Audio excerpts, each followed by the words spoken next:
जैन समाजाचे 24वे तीर्थंकर हे अजैन होते असे प्रतिपादन महाराष्ट्र राज्याचे जैन अल्पसंख्याक बोर्डाचे अध्यक्ष माननीय नामदार श्री ललितजी गांधी यांनी यवतमाळ येथे केले।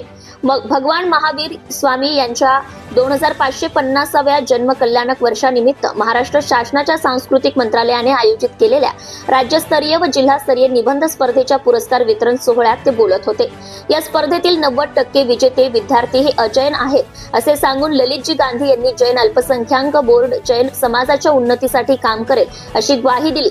विजेते विद्यार्थी आणि शाळा अ गट मध्ये प्रथम आराध्य मिलमिले, द्वितीय आयुष गुप्ता, तृतीय नाविका सुरुवाल, चतुर्थ राशी उईके आणि पाचवा सनय चोपडा। ब गटातून प्रथम विवेक राखे, द्वितीय शार्वरी भोजनकर, तृतीय कल्याणी बोथले, चतुर्थ खुशी खिवसरा, पाचवा चैतन्य डोळस।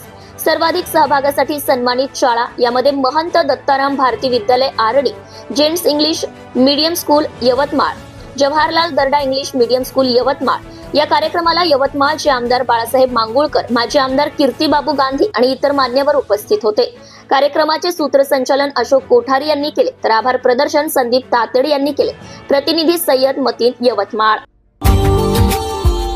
Subscribe now and press the bell icon. Never miss an update.